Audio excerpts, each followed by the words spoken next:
Your metabolism did not crash after 50, and I can prove it. And the reason you're still stuck has nothing to do with a slow metabolism. I'm Mindy Kidder, registered nurse and functional diagnostic nutrition practitioner. And in the next few minutes, I'm busting 7 metabolism myths that have kept women over 50 exhausted and frustrated for decades. Quick disclaimer, this is for educational purposes only, not medical advice. Always work with your licensed provider. Myth 1. Eat less and you'll lose weight, always. Well, that sounds simple enough, but here's the problem. Eating too little for too long and your body fights back. Your body is smart. When it doesn't get enough food, it slows down to protect you. Your energy drops, your stress hormones go up, your muscles start to break down, and fat loss stalls, even though you're eating less. The truth? You don't need less food. You need enough food, especially enough protein, so your body feels safe letting go of stored fat. Chronic undereating is often the reason women over 50 feel exhausted and stuck, not the reason they lose weight. If you cut calories and still aren't losing weight, undereating may be why, not overeating. Myth number 2, I just have a slow metabolism. Genetics does play a small role, but it's a very small role. Slow metabolism comes down to 4 things you can actually change. Number 1, lost muscle. Muscle burns calories at rest, so losing it slows your metabolism. Number 2, undereating. Not eating enough slows the body down over time. Number 3, poor sleep. It raises stress hormones and makes it harder to burn fat. And number 4, insulin resistance.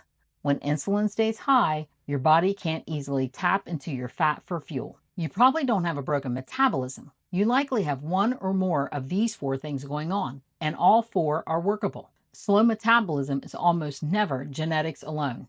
It's usually one of these 4 fixable things. Myth number 3. Eating every 2 to 3 hours keeps your metabolism fired up. Well, you may have heard that eating small meals all day stokes the fire. The idea has been around for decades, but research really doesn't back it up. Total energy burned over a day is basically the same whether you eat 3 meals or eat 6 meals. Here's what constant snacking can do instead. It keeps insulin levels elevated for more of the day. And when insulin is high, your body has a harder time tapping into fat stores for energy. The truth? Spacing your meals and giving your body a real break between them can actually help, especially for fat access. You don't need to eat every few hours to keep your metabolism running. You need to give insulin a chance to come down. Grazing all day does not speed up your metabolism. It just keeps your insulin elevated longer. Myth number 4.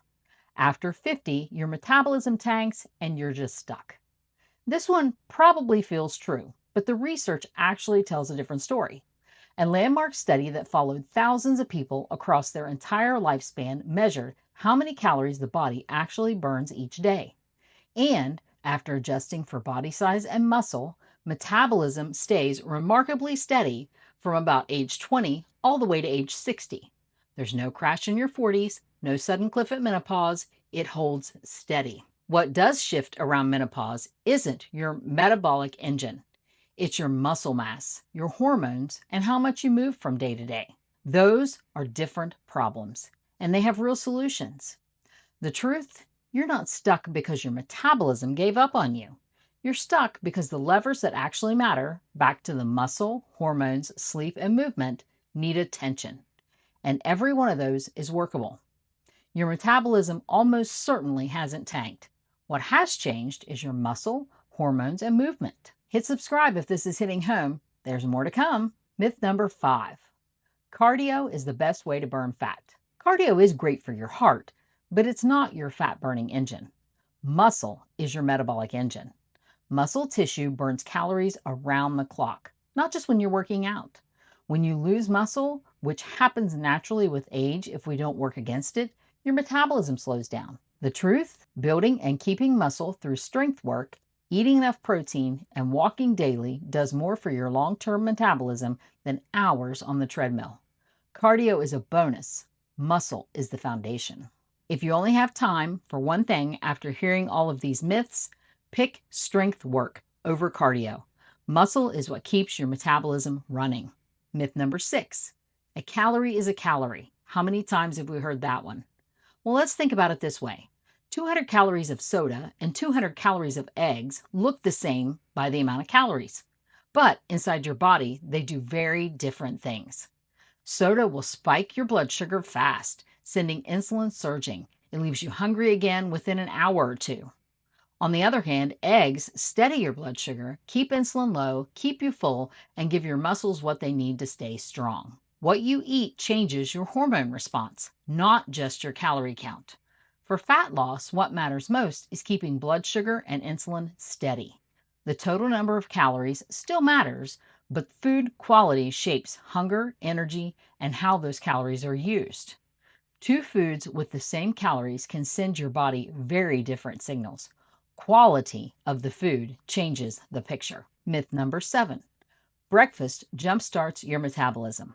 The idea that breakfast activates your metabolism in some special way is mostly a marketing mythology. Eating the moment you wake up does not meaningfully raise your metabolic rate. What does matter? What you eat at that first meal and how much protein it includes. The truth is, a protein-forward first meal, whether it's at 7 a.m. or 10 a.m., does more for your energy and blood sugar than forcing yourself to eat the moment your feet hit the floor. Timing matters far less than quality of food. So don't stress about eating the second you wake up. Focus on making your first meal protein-forward. If you've been following these rules faithfully and still feel stuck, you haven't failed. The rules failed you. Supporting your muscle, protecting your sleep, steadying your blood sugar, and working with your hormones, not against them, is where the real shift happens. If you'd like to look at what your metabolism actually needs, visit myheartforhealth.net to learn more and schedule a call. We'll look at the whole picture together. And if this helped, hit that subscribe button. Now, let me hear from you. Which myth had you fooled the longest? Tell me in the comments. I'd love to know. Just remember, you didn't fail your metabolism. You were just missing a few pieces of the real picture. Thank you for watching. I'm Mindy Kidder for My Heart for Health, and I'll see you in the next video.